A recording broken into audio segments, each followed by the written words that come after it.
दोस्तों, जब भी आपको किचन में छोटी छोटी समस्याएं आएंगे तो ये वीडियो आपको उसमें बहुत ज़्यादा हेल्प करेगी। कभी कभी किचन में बहुत सारी समस्याएं होती है या फिर घरेलू लाइफ में, तो ये आज का वीडियो बहुत ही आपके काम आने वाला है। चलिए देर न करते हुए शुरू कर लेते हैं। यहाँ पर जो मेरा पहला टिप्स होने वाला है वो है दोस्तों जीन्स को लेकर। जब भी आप जीन्स को फोल्ड करें, और इस तरह के जीन्स जब भी हम फोल्ड करते हैं तो इसमें ना प्रेस भी खराब नहीं होती है। चाहे जीन्स छोटा हो या बड़ा, अगर इस तरीके से आप जीन्स को फोल्ड करके रखेंगे ना, तो जैसे आप प्रेस किए रहेंगे वैसा ही रहेगा दोस्तों। तो इसके लिए आपको सबसे पहले क्या करना होगा ना, इसे अच्छे से इस तरीके से कर लेना है। उसके बाद ऊपर वाले हिस्से को इस तरीके से फोल्ड कर लेना है। उसके बाद यहाँ पर जो है दोनों पार्ट को उठाकर दोस्तों आपको जीन्स के ऊपर वाले पार्ट में ना इसे डाल देना है अंदर तक। अच्छे से इस तरह से ना तह लगा दीजिए, और उसके बाद से दोनों पार्ट को हम मिला देंगे कुछ इस तरीके से, और उसके बाद से ना इसे हम डबल में इस तरह से फोल्ड कर लेंगे। तो ये हमारे जीन्स का एक छोटा सा फोल्ड बनकर तैयार हो जाता है। इस तरह से ना जीन्स की प्रेस खराब भी नहीं होती है, जिसको प्रेस करने के बाद भी इस तरह से फोल्ड कर सकते हैं। और जब भी आप कहीं जा रहे हैं बाहर, तो आप इसको इस तरह से पैक करके रख सकते हैं। इस तरह से रखने से क्या होता है ना कि अलमीरा में भी बहुत ही कम स्पेस में हम अपने जीन्स को रख सकते हैं और हम अपने चीज़ों को ऑर्गेनाइज भी कर सकते हैं। तो दोस्तों है ना ये कमाल की टिप्स। चलिए बढ़ते हैं। नेक्स्ट जो मेरा टिप्स है दोस्तों वो भी जीन्स को लेकर ही है।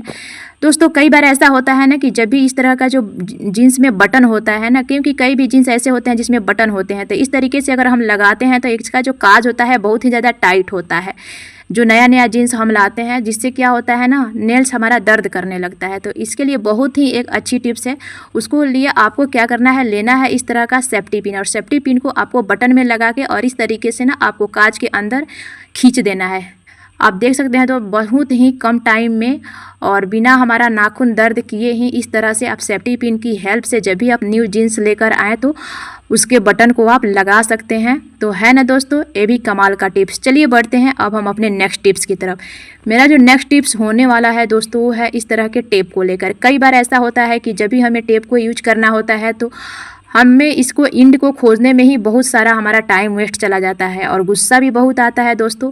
तो आज हम ऐसा टिप्स बताने वाले हैं ना जिसके इस्तेमाल करने से आप इस टेप को जब भी यूज करेंगे तो इसका जो इंड है बहुत ही जल्दी मिल जाएगा और आपको बहुत ज़्यादा परेशानी भी नहीं होगी। तो सबसे पहले आपको इसे करना क्या है, इस तरीके से ना जहाँ भी इसका इंड है वहाँ पर आपको इसे 2 बार फोल्ड कर देना है। फोल्ड करने से क्या होगा ना, जब भी आप इसे ढूंढेंगे तो बहुत ही आसानी से ये मिल जाएगा और हमारा जो काम है दोस्तों बहुत ही आसान हो जाएगा। देख सकते हैं बिल्कुल थोड़ा सा अलग दिख रहा है।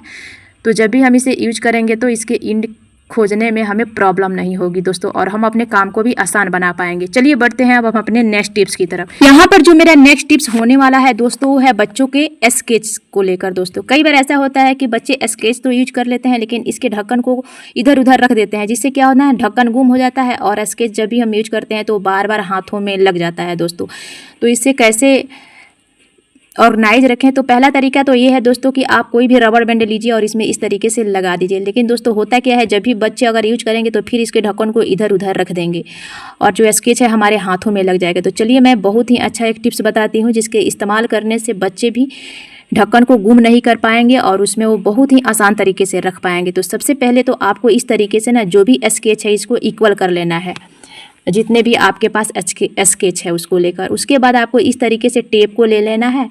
आप कोई सा भी टेप यहाँ पे यूज कर सकते हैं। उसके बाद हम क्या करेंगे, इसको दोनों साइड से इसको अच्छे से ना टेप से फिक्स कर देंगे। लेकिन मैं यहाँ पे आपको एक ही साइड को दिखा रही हूँ, आप चाहें तो इसे दोनों साइड अच्छे से इस टेप को फिक्स कर लीजिएगा, जिससे क्या होगा ना ये अच्छे से सभी एक ही में चिपक जाएगा और हमारा जो ढक्कन है ना या स्केच बिल्कुल भी गुम नहीं होने वाला है। अब इसका यूज आप कैसे करना है चलिए वो बताते हैं। तो इस तरीके से ना आपको ढक्कन को पकड़ना है और इस तरीके से आपको स्केच को यूज करना है। तो दोस्तों अगर आप इस टिप्स को फॉलो करते हैं तो आपका स्केच भी गुम नहीं होगा और ना ही ढक्कन दोस्तों, और चीज़ें भी हमारी ऑर्गेनाइज रहेगी। तो है ना एक कमाल का टिप्स दोस्तों। तो चलिए दोस्तों अब हम बढ़ते हैं अपने नेक्स्ट टिप्स की तरफ। दोस्तों यहाँ पर जो मेरा नेक्स्ट टिप्स होने वाला है वो है दोस्तों लकड़ी को लेकर। लकड़ी की कोई भी चीज़ हो, चाहे बेलन हो, मैसर हो या फिर चकला ही क्यों ना हो, अगर आप इसको ज़्यादा दिनों तक इस्तेमाल नहीं करने वाले हैं तो कई बार ऐसा होता है ना, हम घर से बाहर जाते हैं तो आप अपने लकड़ी के बर्तनों पर इस तरह से वायलिंग कर दीजिए। इससे हमारे लकड़ी के बर्तनों पर ना दोस्तों फंगस नहीं लगेंगे और जब हम इनका इस्तेमाल करेंगे ना नेक्स्ट टाइम तो इसको सिंपल ना पानी से वॉश करके और यूज कर सकते हैं। इस इस तरह से लकड़ी के बर्तन फंगस फ्री हो जाते हैं दोस्तों।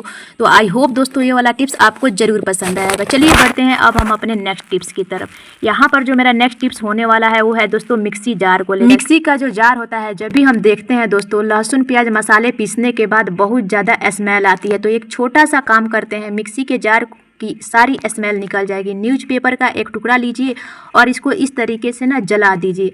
उसके बाद आपको इसे ढक देना है, किसी भी कटोरी से भी आप इसे ढक सकते हैं दोस्तों। ऐसे रखना है कि न्यूज़पेपर जलती भी रहे और इसे अच्छा सा धुआं भी भर जाए। उसके बाद दोस्तों आपको करना क्या है ना, ढक्कन को हटाकर पेपर को हटाना है। जो धुएं की स्मेल है ना, उसे हमारा जो मिक्सी का जार है ना वो बहुत अच्छे से दोस्तों स्मेल फ्री हो जाता है। दोस्तों आप देख सकते हैं बहुत ही ज़्यादा इसमें धुआं हो गया था, इससे मिक्सी का जो जार है एकदम फ्रेश हो गया है और बिल्कुल भी स्मेल नहीं आ रही है लहसुन और प्याज की। चलिए दोस्तों बढ़ते हैं हम अपने नेक्स्ट टिप्स की तरफ। नेक्स्ट जो मेरा टिप्स है दोस्तों है प्याज को लेकर। और आजकल गर्मियों में जो प्याज आ रही है ना दोस्तों बहुत ही ज़्यादा तीखी आती है और इनको काटते समय हमारे आँखों से आंसू ना आए ऐसा हो ही नहीं सकता। और प्याज काटते समय आँखों से आंसू आने की समस्या तो दोस्तों हर लेडीज़ को झेलनी पड़ती है, लेकिन इसके लिए बहुत छोटा सा उपाय हम कर सकते हैं कि जब भी आप प्याज को छील रहे हो या काट रहे हो तो उससे पहले एक काम करना है। काम ये करना है दोस्तों कि जब भी आप प्याज को छीले या काटे उससे पहले ही आप को लेना है एक नींबू का छोटा सा टुकड़ा। जी हाँ दोस्तों, यहाँ पर जैसे मैंने आधा छीला, लेकिन अब मैं आपको दिखा रही हूँ कि हमें चाहिए होगा दोस्तों नींबू का छिलका या फिर हाफ लेमन हम नींबू ले सकते हैं। तो आपको यह हाफ लेमन नींबू लेना है और जिस चाकू से आप प्याज को काट रहे हैं उस पर आपको इस तरीके से ना रब कर देना है, जैसे कि मैं आपको करके दिखाई हूँ। उसके बाद आपको करना क्या है, जिस बर्तन में आपको प्याज को काटना है उस पर भी आपको इस तरीके से ना नींबू को चारों तरफ रब कर देना है। नींबू का जूस जब इन दोनों चीज़ों पर जाता है तो ये बहुत ही क्या करता है, हमारे प्याज से जो आंखों में आंसू आते हैं ना उनको रोकता है। बहुत ही अच्छे तरीके से वर्क करता है दोस्तों। ये ट्रिक बहुत ही कमाल की होती है और मैं अक्सर ऐसे करती हूँ। आप भी एक बार इसको जरूर ट्राई करके देख लें। आप कितना भी प्याज काटेंगे ना आपको आंखों से बिल्कुल भी आंसू नहीं आएंगे। साथ ही प्याज आप बहुत ही इजीली दोस्तों काट कर रख भी सकते हैं। तो है ना दोस्तों कमाल का आइडिया। चलिए दोस्तों अब बढ़ते हैं हम अपने नेक्स्ट टिप्स की तरफ। नेक्स्ट जो मेरा टिप्स है दोस्तों है दूध को लेकर, लेकिन दोस्तों बहुत ही काम का है दोस्तों। कई बार ऐसा होता है कि दूध खौल रहा होता है लेकिन दूध को हमें पकाना होता है। ऐसा नहीं है कि दूध खौल रहा है हमने गैस को बंद कर दिया, अब दूध को हमें उबालना भी है और उबालना है, लेकिन हाई फ्लेम पर उबालना है क्योंकि टाइम कम है और हाई फ्लेम पर उबालना है, लेकिन दूध को गिरने का भी डर रहता है। हम यहाँ खड़े होकर ऐसे लगातार चला नहीं सकते। तो आपको एक छोटा सा उपाय बताती हूँ। आप ले लीजिए कोई सा भी सिरेमिक का कप, यानी कि क्रॉकरी वाला जो हमारे घर में यूज होता है जिसमें हम चाय पीते हैं, वही कप चाहिए। आप कोई सा भी छोटा या बड़ा कप ले सकते हैं दोस्तों। तो देख सकते हैं मैं यहाँ पे चाय पीने वाला कप ही लूँ हूँ। बिल्कुल इसे अच्छे से एकदम हम नीट एंड क्लीन कर लिए हैं।